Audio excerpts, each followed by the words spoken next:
आज फिर सिद्ध हो गया कि ये लोग सभी जितनी पार्टियां आती हैं वो सब एक ही थाली के चट्टे बट्टे हैं। जिस प्रकार से सपा ने आरोप लगाए उसी प्रकार से आम आदमी पार्टी संजय सिंह ने आरोप लगाए। और आरोप क्या, अगर आप इसकी डिटेल में जाएंगे, इस पूरे मुद्दे को देखेंगे तो आपको इसके सारे फैक्ट्स आपको पहले चेक करने पड़ेंगे। और ये इनकी नीयत, जो इनकी इतनी घटिया नीयत हिंदुओं के प्रति, सनातन धर्म के प्रति, भगवान राम के प्रति, उनके करोड़ों अरबों जो उनके जो उनमें आस्थावान लोग हैं उनके प्रति ठेस पहुंचाने की इनकी पुरानी रीत रही है। पहले वामपंथी, कांग्रेसी और अब इसमें ये सपा और आम आदमी पार्टी भी शामिल हो गई है। सपा तो पहले शामिल है जब इन्होंने कार सेवकों के ऊपर में गोलियां चलवाई थी अखिलेश यादव के पिताश्री ने, तो उसको आज देश अभी तक नहीं भूला है इस चीज़ को। तो हम बात करते हैं कि आज हम कई बिंदुओं के ऊपर बात करेंगे जो आरोप संजय सिंह ने लगाए हैं। संजय सिंह ने या तो आज तक कोई ज़मीन का, मैं कहता हूँ कि लेन देन नहीं करा, उसको आज तक ये नॉलेज ही नहीं है कि प्रॉपर्टी किस रेट पे ली जाती है, कैसे ली जाती है, सर्कल रेट्स क्या होते हैं। मुझे शायद लगता है कि उनको इस प्रकार की नॉलेज ही नहीं है। जो आरोप उन्होंने उसमें लगाए हैं, फैसला आया था राम मंदिर का, जो फैसला आया वो आया था दोस्तों 9 नवंबर 2019 को। और जब फैसला आने वाला था उससे पहले ही सुगबुगाहट शुरू हो गई थी, क्योंकि सबको पता था कि राम मंदिर के फेवर में ये डिसीजन आने वाला है। और अगर ये डिसीजन फेवर में आता है राम मंदिर के और भव्य राम मंदिर वहाँ पर निर्माण होगा, तो टूरिस्ट के रूप में अयोध्या किस प्रकार से निकल के आएगा और जिस प्रकार वर्तमान में भाजपा सरकार बैठी है वो उसको किस प्रकार से फोकस में रखेगी और किस प्रकार से उसको आस्था का केंद्र भी है और किस तरह से टूरिस्ट के रूप में वो पूरी सिटी निकल के आएगी और कितना बड़ा इन्वेस्टमेंट उस सिटी के लिए आएगा। तो इसको ध्यान में रखते हुए वहाँ हलचल तेज हो गई थी प्रॉपर्टी को लेकर के। तो उससे पहले ही, डिसीजन आने से पहले ही, कई जो दूरगामी सोच वाले जो बिल्डर लॉबी होती हैं, जो डीलर्स होते हैं, प्रॉपर्टी के अंदर डील करते हैं, जो लगातार इन्वेस्ट करते रहते हैं, कॉर्पोरेट हों, उन्होंने वहाँ पहले ही लैंड लेनी शुरू कर दी थी। तो मैंने जैसे बताया कि 9 नवंबर को फैसला आया 2019 को, और जो जमीन, जिस पर्टिकुलर जिस जमीन की बात करें उसी जमीन की बात कर लेते हैं, वो जमीन ले ली गई थी 17 सितंबर 2019। डिसीजन आने से भी पहले 17 सितंबर 2019 को लैंड ली गई थी दोस्तों। आप सोच रहे हैं, डिसीजन भी नहीं आया था जब तक राम मंदिर का, उससे पहले ये जो डीलर हैं, अंसारी या जो भी हैं, इन्होंने वो जमीन ले ली। और उस जमीन को लेते हुए, जो कि आम चीजों में होता है, आम डीलर, आम जो बिल्डर लॉबी करती है, वो क्या करती है क्योंकि लैंड आपने ली, वो लैंड एकदम से तो बिकेगी नहीं, उसके लिए बायर आपको मार्केट से तलाशना पड़ेगा। तो उसके लिए क्या करते हैं लोग, बिल्डर लॉबी, कि उसका एक एग्रीमेंट कर लेते हैं और उसका कोई टोकन मनी के रूप में कुछ अमाउंट उसको दे देते हैं और एग्रीमेंट कर लेते हैं कि भैया इतने 6 महीने में, साल में, 2 साल में, 3 साल में, 5 साल में इस पूरी लैंड को हम बेच करके आपको पूरा पैसा आपको दे देंगे और आपसे रजिस्ट्री करा लेंगे। यही होता है। जो सामान्य भी लोग रियल एस्टेट में इन्वेस्ट करते हैं उनको भी ये चीज़ पता होगी। ये छोटी सी चीज़ है, इतनी कॉमन सेंस मुझे लगता है संजय सिंह और सपा के लोगों में नहीं पता होगी, इनका धूतपना भी आगे सामने आएगा। तो ये जो जमीन ली गई दोस्तों, वो मैंने बताया कि 9 नवंबर को डिसीजन आया था, 17 सितंबर को पहले ही जमीन ले ली गई थी और कुसुम पाठक से जमीन गई सुल्तान अंसारी को। सुल्तान अंसारी वही डीलर हैं या वो बिल्डर हैं, जो भी हैं वो, उनको ये लैंड ली गई। अब उन्होंने फ्यूचर एस्पेक्ट्स को देखते हुए कि भविष्य में यहाँ पे बहुत बड़ा चेंज आने वाला है, और क्योंकि ये रेलवे स्टेशन से भी लगी हुई लैंड है, तो सीधी सी बात है, आपको पता है कि रियल एस्टेट में जहाँ भी कहीं प्रॉपर्टी के दाम बढ़ते हैं, एक एयरपोर्ट के पास, एक रेलवे स्टेशन के पास, एक आईएसबी बस स्टैंड के पास, या कोई कमर्शियल बहुत बड़ी मार्केट हो उसके आसपास में, या कोई आस्था का केंद्र हो जो टूरिस्ट स्पॉट बनने वाला हो, तो उसके पास में लैंड के प्राइसेस हमेशा अप गिराए जाते हैं जहां बनने के चांसेस हों, या सरकार जहां पे कुछ बहुत बड़ी स्कीम ला रही हो, बहुत बड़ा कोई प्लांट लगा रही हो। तो उसी को फ्यूचर को देखते हुए इन्होंने, अंसारी जी ने वो लैंड ली और लैंड लेने के बाद उसको होल्ड करा दिया। इन्होंने 50 लाख रुपया इनको दिया, जो ओनर थी कुसुम, और उनसे एग्रीमेंट कर लिया कि हम आपकी लैंड को 3 साल के अंदर बेच करके आपको पैसा आपका दे देंगे। तो 2 से 3 साल का इन्होंने लंबा समय लिया उसको देखते हुए। तो लगभग 1.5 करोड़ रुपया इनको 3 साल के अंदर चुकाना था। और जैसा कि राम मंदिर का जैसे डिसीजन आया, प्रॉपर्टी के प्राइसेस किस तरीके से अयोध्या के अंदर अब गए हैं, किस प्रकार से मारामारी मची है। मैं खुद रियल एस्टेट से बिलोंग करता हूं, तो मुझे तो पता है क्योंकि मेरे पास पिछले 1.5 साल के अंदर इतनी क्वेरीज अयोध्या को लेकर आई हैं। मैं अयोध्या की कोई प्रॉपर्टी डील नहीं कर रहा हूं, लेकिन उसके बावजूद मेरे पास मेरे फ्रेंड सर्कल से, अननोन सोर्सेज से, फेसबुक, ट्विटर के माध्यम से, सोशल मीडिया के माध्यम से बहुत सारी क्वेरीज आई है कि करो भाई कोई प्लॉट हमें दिलवा सकते हैं, कोई छोटी मोटी प्रॉपर्टी आप अयोध्या के अंदर दिलवा सकते हैं तो दिलवाइए हमें, कोई रेट बताइए हमें किस प्रकार से, किस अच्छे रेट पर हमें मिल सकती है। इतना इन्वेस्टर्स, इतना बायर, इतना कॉर्पोरेट अयोध्या की तरफ, पीछे की तरफ भाग रहा है, और ये पिछले 2 साल के अंदर आया है। और आए भी क्यों ना, क्योंकि सबको पता है कि प्रभु श्री राम का मंदिर जहाँ बन रहा है, जो करोड़ों हिंदुओं की आस्थाओं का केंद्र है, केवल भारतवर्ष के लोग ही नहीं, विदेशों से कितना वॉल्यूम, कितना बड़ा टूरिस्ट के रूप में, कितना बड़ा आस्था जो प्रभु श्री राम में रखते हैं, वो लोग वहाँ पे आएंगे उस भव्य राम मंदिर को देखने के लिए। ये अपने आप में एक अद्भुत होगा। इसी को देखते हुए 500 करोड़ रुपए एक एक्स्ट्रा एयरपोर्ट, जो फिलहाल एक डोमेस्टिक पट्टी है जिसपे सिर्फ पॉलिटिशियंस के लिए अभी फ्लाइट्स उड़ती हैं और उतरती हैं आपके अयोध्या में, और आने वाले समय में उसको आधुनिक रूप दिया जा रहा है पूरे एयरपोर्ट को। इसी तरीके से रेलवे का नवीनीकरण किया जा रहा है, पूरा वहाँ पे नया रेलवे स्टेशन एकदम आधुनिक रूप में बनाया जा रहा है। आईएसबीटी बहुत विशाल रूप में बन रही है। जिस प्रकार से मंदिर बनेगा, लाखों लोग उस मंदिर को देखने के लिए आएंगे, तो स्वाभाविक है कि वहाँ उनके रुकने के लिए होटल की व्यवस्था चाहिए। तो वहाँ पे सीधी सी बात है, वहाँ पे मारामारी लैंड को इसलिए ली हुई है कि वहाँ पे बहुत सारे, एक तो एनजीओज, बहुत सारे आश्रम लोगों ने बनाने हैं, जिन्होंने, किसी ने विधवाश्रम डाल के छोड़ देना है, किसी ने गौ माता के लिए आश्रम बना के छोड़ देना है, किसी ने कोई अन्य सामाजिक कार्यों के लिए डाल के छोड़ देना है। और सबसे बड़ी इंडस्ट्री आ रही है वहाँ पे, होटल इंडस्ट्री। जब लाखों फॉरेनर्स वहाँ पे आएंगे या इंडियंस बहुत सारे विजिट्स करेंगे देश के अलग अलग विभिन्न पार्ट से, तो उनका रुकने के लिए भैया होटल भी तो चाहिए। तो वहाँ बहुत बड़ी होटल चेन वहाँ पे आ रही है, और सीधी सी बात है, वो पूरा टूरिस्ट के रूप में पूरा अयोध्या सिटी निकलने वाली है। और ये सभी की बात है, ये कोई मतलब ये कोई बच्चा भी होगा इस चीज़ को समझ पाएगा इस चीज़ को। तो संजय सिंह कैसे नहीं समझ पाए, मुझे समझ में नहीं आ रहा। तो मैं ये टोटल में इसको टेक्निकली एस्पेक्ट्स में जा रहा हूँ। आप कोई भी देखेंगे, एक चीज़ और है कि जब भी रियल एस्टेट में आप इन्वेस्ट करते हैं, तो आपको पता है कि जो प्राइजेस होता है वो सर्कल रेट से हमेशा, जो लैंड में जो प्राइस मिलता है वो अब हमेशा अप मिलता है। आप दिल्ली का स्वभाव उठा के देख लीजिए, मुझे अरविंद केजरीवाल या संजय सिंह या सपा या कोई भी कांग्रेसी नेता या कोई और अन्य आदमी, अगर आपके यहाँ एक एग्जाम्पल उठा लीजिए, 15,000 रुपये मीटर का या गज का आपके यहाँ रेट चल रहा है, सर्कल रेट, आप मुझे सर्कल रेट पर लैंड लेके दिखा दीजिए। और खासकर वो अगर टूरिस्ट स्पॉट के आसपास आ रही हो, तो हमेशा लैंड आपको सर्कल रेट से ऊपर ही मिलती है। ये खुद आप भी अपनी लैंड जब बेचते हैं, आप खुद एक आम आदमी होने के बावजूद आप भी खुद अपना प्राइस हमेशा सर्कल रेट से ऊपर रखते हैं। कभी भी जो लैंड की प्राइस है वो सर्कल रेट के आसपास तो मिलते ही नहीं है। ये तो स्वाभाविक सी बात है, इंडियंस के अंदर खून में है। तो और टैक्स चोरी किस प्रकार से होती है लैंड लेन देन में, ये भी सबको पता है।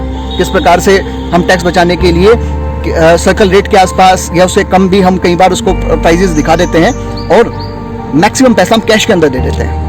जो गवर्नमेंट को फीस आनी है सर्कल रेट के ऊपर, वो उसको हम दिखा देते हैं आपकी 1 नंबर की पेमेंट में। बाकी हम पेमेंट क्या करते हैं, जो रियल एस्टेट में डील करते हैं, जो प्रॉपर्टी में डील करते हैं, जो इन्वेस्टर्स हैं, वो उसको कैश के अंदर डील करते हैं। बहुत स्वाभाविक सी बात है, सभी को पता है। ये 2 करोड़ की जो लैंड की डील हुई उस समय पर, 2019 के अंदर की मैं बात कर रहा हूँ, तो उस समय पर भी लैंड की कीमत इतनी नहीं होगी। लैंड की कीमत जरूर इससे ज़्यादा रही होगी, लेकिन उन्होंने, क्योंकि फ्यूचर को देखा हुआ था उन्होंने, अंसारी जी ने, तो उन्होंने वो लैंड उनसे मुँह मांगी कीमत जो भी थी, जो महंगी रेट पर उनको दी और ली, और फ्यूचर एस्पेक्ट्स को रखने के लिए उन्होंने उस चीज़ को रखा कि हम फ्यूचर में इस लैंड को बेचेंगे तो एक अच्छा खासा प्रॉफिट हम इसमें हम निकाल के रखेंगे। ये जो फ्यूचर को देख करके रखा गया अंसारी जी के द्वारा, ये उसके माध्यम से है। और वही हुआ कि जैसे ही डिसीजन आया, रातों रात वहाँ की तस्वीर बदलनी शुरू हो गई। इतना बड़ा इन्वेस्टमेंट आने लगा, लोग फ्लोटिंग के लिए आप देखेंगे भरमार है।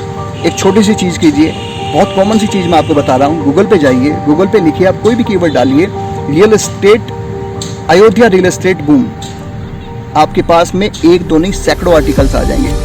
और ऑथेंटिकेट, जिसमें टाइम्स ऑफ इंडिया जैसे फर्म के, मनी कंट्रोल, आपके एकड़ से आपके 99 एकर्स, मैजिक ब्रेक्स, उनके सबके लिंक्स आ जाएंगे। कितना बड़ा उछाल, कितनी सारी रिपोर्ट्स हैं। मैं आपको अभी ABPV का एक 8 महीने पहले का एक वीडियो आपको दे रहा हूँ, जो इन्होंने उसमें रिपोर्ट में इन्होंने खुद डिटेल बताई है कि कितना बड़ा रियल एस्टेट के अंदर बूम आया, प्राइसेस कहाँ के कहाँ चले गए रातों रात में, और लगातार बढ़ रहे हैं, अभी भी बढ़ रहे हैं। कभी 600-700 रुपये स्क्वायर फीट में कभी लैंड अंदर सिटी के अंदर मिला करती थी, और बाहर की जो लैंड हुआ करती थी वो बिघों में बिका करती थी। लेकिन आज की डेट में वहाँ पे बिघों में लैंड नहीं मिल रही है, इतनी मारामारी हो गई है कि स्क्वायर फीट और गजों में ही लैंड मिल रही है।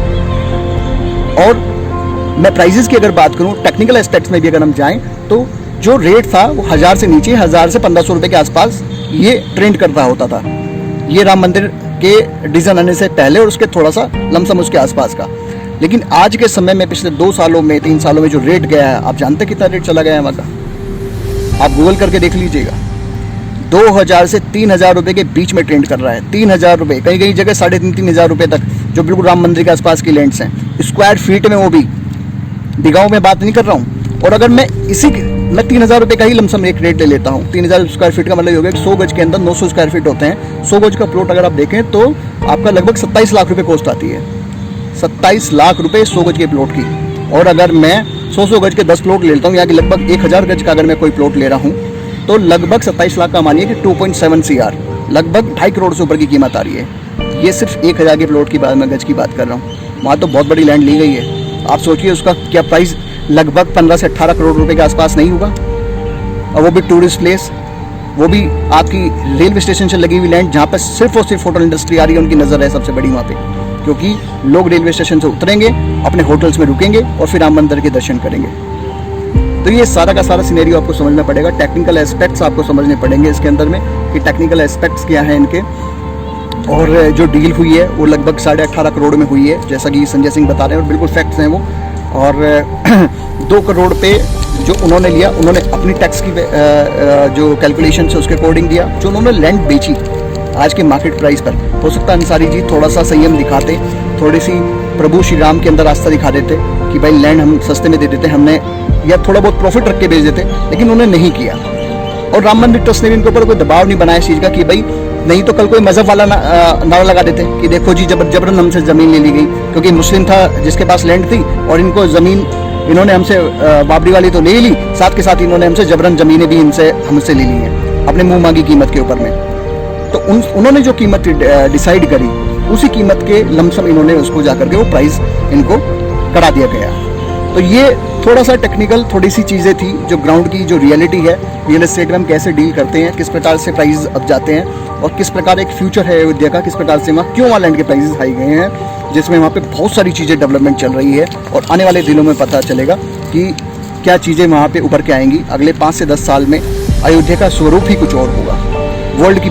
वर्ल्ड की मतलब टूरिस्ट स्पॉटों में बेस्ट सिटियों में से एक होगी, जहाँ पे बहुत बड़ा रेवेन्यू आपका सिर्फ और सिर्फ टूरिस्ट के माध्यम से अयोध्या को मिलेगा। अब हम थोड़ी सी चर्चा कर लेते हैं दोस्तों और एस्पेक्ट्स को लेकर के।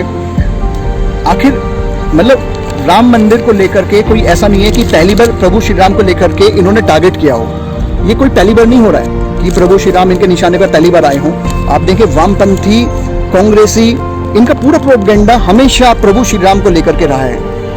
मैं अगर बात करूं, मतलब पहले तो ये सीधा सीधा प्रभु राम के अस्तित्व को नकार दिया करते थे। कोर्ट में इन्होंने नकारा बाकायदा कांग्रेस की गवर्नमेंट ने कि प्रभु श्री राम का तो कोई नामो निशान ही नहीं रहा, प्रभु श्री राम रहे ही नहीं है। फिर इन्होंने राम सेतु को नकार दिया कि प्रभु श्री राम का राम सेतु ही नहीं रहा है कभी, ठीक है ना। तो इस तरह के प्रोपेगेंडा वामपंथी इन अधर्मी लोगों ने, जिनकी आस्था ही नहीं है प्रभु श्री राम के अंदर में, जो आज संजय सिंह जैसे दोगले लोग जो आज इतना बढ़ चढ़ के बता रहे हैं, आज उनका नाम भी इस प्रकार से ले रहे हैं, मर्यादा पुरुषोत्तम राम, प्रभु श्री राम।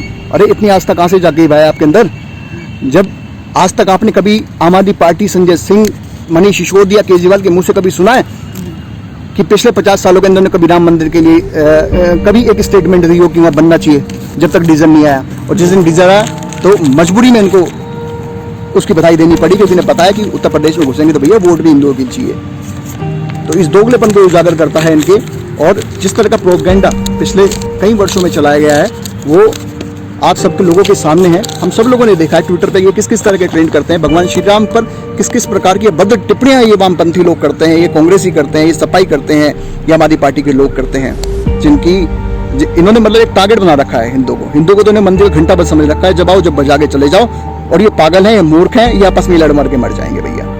अब आप कहेंगे संजय सिंह तो खुद हिंदू हैं भैया, सपा तो अखिलेश यादव खुद हिंदू हैं। खाली नाम मात्र रखने से कोई हिंदू नहीं हो जाता, उसके अंदर आस्था, उनके रीति रिवाजों को अपनाना, ये उसको अपने हिंदुओं के अंदर में सनातनी धर्मी को उसको कहलाया जाता है। तो ये इनके दोगलेपन को दर्शाता है। आप देखेंगे कि राम मंदिर को लेकर के जो इन्होंने पहले भी ट्वीट किए हैं राम सेतु को लेकर के, आप देखेंगे कि अभी हाल का मैं वाक्य बताता हूँ कि कोविड के अंदर में रामायण चलाई गई। रामायण चलाने पर कितना बड़ा इन्होंने बवाल मचाया कि इन्होंने रामायण दिखानी शुरू कर दी है भैया टीवी के ऊपर में, बाकायदा ट्रेंड करने लगे कि अभी हमें रामायण दिखा करके पागल करेंगे। और कौन लोग थे इसमें इन्वॉल्व? सब के सब आम आदमी पार्टी, सब के सब यही संजय सिंह और इनके सब के चेले चपटे कांग्रेसी वामपंथी लोग, ये सब इसमें लोग इन्वॉल्व थे। तो ये सारा प्रोपेगेंडा इन्होंने, मतलब प्रभु श्री राम को लेकर, मैं इनकी आस्था बता रहा हूँ कि किस प्रकार से ये लोग रखते हैं। और हम बात करें अगर कभी आपने देखा होगा, कभी इन्होंने राम मंदिर के फेवर में कभी आज तक इन्होंने बोला, चाहे संजय सिंह को लेकर के हो, चाहे सपा को लेकर के हो, कभी इन्होंने इच्छा भी नहीं जताई कभी राम मंदिर वहाँ बने। ये तो भाजपा थी जो आकर के अड़ गई और आकर के उन्होंने अपनी गवर्नमेंट के समय में उस राम मंदिर को आज बनवाने का काम कोर्ट के माध्यम से किया है। और कोर्ट ने भी पिछले 70 साल की लड़ाई में हिंदुओं ने लड़ी है, तब जाकर के वो मिल रहा है, खैरात में नहीं मिल रहा है। पिछले 500 साल से हम हिंदू उस चीज़ का वेट कर रहे थे। आज संजय सिंह कह रहे हैं कि करोड़ों हिंदुओं की आस्था का केंद्र, आज तुम्हें करोड़ों हिंदू नजर आ रहे हैं और पहले नजर नहीं आए भैया आज तक भी, क्योंकि आज उत्तर प्रदेश में वोट चाहिए, सारा खेल वोटों का है। हिंदुओं के मंदिर को बदनाम करना है, प्रभु श्री राम की आस्था को बदनाम करना है और उन्हीं से वोट लेने हैं। खैर, अब बात करते हैं हम लोग कि किस किस तरह के प्रोपेगेंडा, इसके अलावा इन्होंने चंदा चोर का पहले भी चलाए हैं इन्होंने ट्रेंड, कांग्रेसियों ने, वामपंथियों ने। और सारा कुछ ही जो गेम चल रहा है दोस्तों, वो सारा का सारा चल रहा है इलेक्शन टारगेट को लेकर के, कि इलेक्शंस है उत्तर प्रदेश के अंदर में जल्दी अगले वर्ष, तो उस चीज़ को लेकर के पहले योगी को किस तरीके से घेरना था या मोदी को किस तरीके से घेरना है, राम मंदिर की आड़ में किस प्रकार से प्रभु श्री राम के मंदिर को बदनाम कर देना है।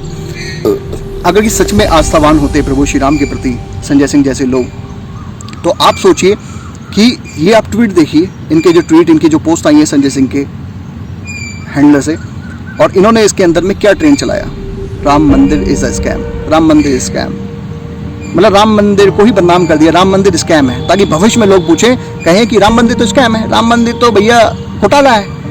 राम मंदिर को बदनाम करने के लिए हैशटैग चला रहे हैं आज की डेट में। तो आप सोचिए, ये तमाम हिंदुओं को सोचने की जरूरत है जो इनकी पार्टियों में बैठे हैं और आंख बंद करके इस ट्रेंडों के अंदर घुस रहे हैं, इनको समर्थन दे रहे हैं। इनको समझ में नहीं आ रही कि कितनी गंदी राजनीति ये हिंदुओं को बदनाम करने के लिए, प्रभु श्री राम को बदनाम करने के लिए, हमारी आस्थाओं को बदनाम करने के लिए, उसको बार बार चोट देने के लिए लोग करते आ रहे हैं। और ये सालों से साजिश होती आ रही है। पहले राम मंदिर नहीं बनने दिया, उस पर इनको दिक्कत हुई, फिर राम मंदिर बना, उसका डिसीजन आया तो इनको दिक्कत हुई कि भाई कैसे पीसफुली ये सब चीज़ निकल गई। फिर इन्होंने क्या करा, ट्रेंड चलाया कोविड के अंदर में कि भैया राम मंदिर तो नहीं चाहिए था, हमें तो हॉस्पिटल चाहिए थे, राम मंदिर की जगह हॉस्पिटल बना दो। आपने सब लोगों ने देखा है किस तरीके से इन्होंने मतलब राम मंदिर को रिप्लेसमेंट की बात करी हॉस्पिटल से, कि आप हॉस्पिटल बना दीजिए। तो मतलब इनकी धूर्त तक आप देखिए कि किस प्रकार से इनके अंदर कुंठा है, किस प्रकार से इनके अंदर आज भी वो आग, वो जलस है कि राम मंदिर बन क्यों रहा है। और ये इनकी घृणा को आज इस रूप में उभार के आ रहा है, जो कोई मुद्दा ही नहीं था, उस मुद्दे को इन्होंने राम मंदिर के ऊपर ला करके बिठा करके बदनाम करने की कोशिश करी, ताकि राम मंदिर पूरे विश्व में फिर से बदनाम हो, फिर से ट्रेंड में आए दोस्तों। और सिर्फ किस लिए, क्योंकि इनको ये दिखाना है कि भाई उत्तर प्रदेश के अंदर जो मुस्लिम वोट बैंक है वो कैसे मिलेगा। बाबरी पर तो आप बोल नहीं पाए, तो आपको इस प्रकार से हिंदुओं को बदनाम करना पड़ेगा, उनकी आस्थाओं को बदनाम करना पड़ेगा घुमा फिरा करके, और भाजपा को बदनाम करना पड़ेगा, जिससे इनको वोट मिले, मुस्लिमों का एक पक्ष में वोट जाए। एक्चुअली सारी लड़ाई जो है स्पर्धा की है। सपा के पास मुस्लिम वोट बैंक आज की डेट में पड़ा हुआ है, थोड़ा बहुत बसपा के पास में है। ये चाहते हैं कि उससे शिफ्ट होकर के वोट बैंक इनके पास आ जाए, जो कि नामुमकिन है। आम आदमी पार्टी पहली बार चुनाव लड़ने जा रही है, इनके लिए नामुमकिन है उत्तर प्रदेश के अंदर 2, 4, 5 सीटें भी लाना आज के समय में। गोली भट्ट की कोई आगे तो आगे, मुझे नहीं लगता कोई ये सीट वहाँ पे ले पाएंगे। लेकिन आप देखिए किस प्रकार से ये अपने धूर्त बनने के कारण हमारी आस्थाओं को बदनाम कर रहे हैं, हमारे प्रभु श्री राम को बदनाम करने में लगे हुए हैं। आज संजय सिंह इतने बड़े बड़े शब्द अल्फाज यूज कर रहे हैं और टेक्निकलिटी इनको नहीं पता। इनको नहीं पता कि सर्कल रेट से किस प्रकार से ज़्यादा पे लैंड बिकती हैं, ली जाती हैं, लेन देन चलता है, और इसकी टेक्निकल टर्म्स क्या है। पुरानी अगर आप चीज़ देखो तो 9 नवंबर को ये लैंड आपकी डिसीजन आया, जबकि 17 सितंबर को लैंड ऑलरेडी बिक चुकी थी, ले ली गई थी। और जो प्राइस फिक्स हुआ था, सीधी सी बात है भैया 3 साल हो गए, तो वो उसी, क्योंकि जो प्राइस लॉक हो चुका है, जो एग्रीमेंट हो चुका है, उसी लैंड पे तो लेगा ना वो भैया। लेकिन जब वो बेचने जाएगा तो वो तो मार्केट प्राइस के हिसाब से बेचेगा, जो समय मार्केट प्राइस होगा। और मार्केट प्राइस आज की डेट में वहाँ का बहुत हाई है, और खासकर रेलवे स्टेशन और एयरपोर्ट के आसपास की लैंड को लेकर के, खासकर सरयू की लैंड के आसपास को लेकर के। तो ये सारा एस्पेक्ट्स है इनको लेकर के जो चला है। और ये सारा प्रोपेगेंडा मैंने आपको बताया कि किस प्रकार से इन्होंने चलाया, हमारी पार्टी संजय सिंह ने लेकर के, सपा की पार्टियों ने लेकर के। और हाँ, आप केवल इसी लैंड का नहीं देखिए, आप सारी लैंडों का आसपास का प्रोस्पेक्ट्स उठा लीजिए, आप किसी भी सिटी का उठा लीजिए जहाँ पर डेवलपमेंट होने वाली होती है, जहाँ कूड़े के भाव की ज़मीन होती है, वो रातों रात किस प्रकार से प्राइसेस बदल जाते हैं लैंड के। ये तो बहुत बड़ी चीज़ है। अयोध्या वाला इंसिडेंट हो, आप नोएडा उठा लीजिए, नोएडा के खेत हुआ करते थे, दिल्ली से लगा हुआ इलाका था।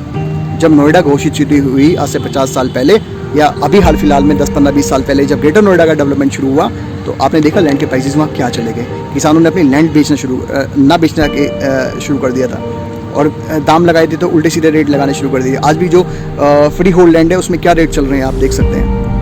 आप देखिए कि दिल्ली के अंदर महिपालपुर आता है, एक विलेज आता है, एयरपोर्ट के पास में लगा हुआ है आपका इलाका, एयरपोर्ट से काफ़ी दूर है मैं कहता हूँ, फिर भी कूड़े के भाव ज़मीन मिलती थी। महिपालपुर गांव बोल करके कोई वहाँ ज़मीन नहीं लेता था कॉर्पोरेट।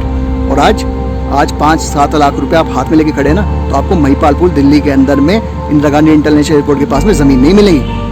क्यों? क्योंकि एयरपोर्ट पास में है। तो यही फ़र्क पड़ता है दोस्तों प्रॉपर्टी के अंदर में। आज जेवर ले लीजिए, जेवर पे विश्व का, आपका एशिया का सबसे बड़ा एयरपोर्ट बनने जा रहा है ग्रेटर नोएडा जेवर के पास में। आप देखिए वहाँ क्या मारामारी चल रही है, वहाँ किस प्रकार से इन्वेस्टमेंट चल रही है, लोग आग बंद करके इन्वेस्टमेंट्स कर रहे हैं वहाँ पे आज की डेट में।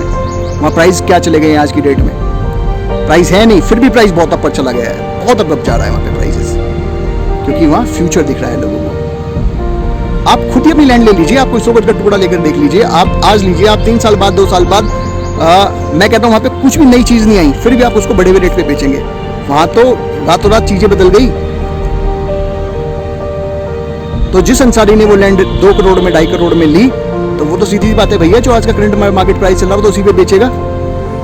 और सरकार को क्या चाहिए? सरकार को जो टैक्स चाहिए उसके ऊपर में सरकार ने टैक्स वसूला, उसको लैंड को दिया। तो इसमें और भाजपा और मोदी का तो कोई सवाल ही नहीं आता। संजय सिंह पता नहीं कहाँ की बातें कर रहे हैं। ये तो ट्रस्ट का मामला था, ट्रस्ट ने एक लैंड ली। और देखिए राम मंदिर के लिए चंदा किसने दिया? हम हिंदुओं ने दिया, सनातनी लोगों ने दिया, जो प्रभु श्री राम के अंदर आस्था रखते हैं। अरविंद केजरीवाल ने चंदा नहीं दिया, संजय सिंह जैसे लोगों ने चंदा नहीं दिया। इनकी धूत जो जमावड़ी है, जो वामपंथी सोच रखती है, जो कांग्रेसी सोच रखती है, जो हिंदुओं से घृणा करते हैं, उन लोगों ने चंदा नहीं दिया।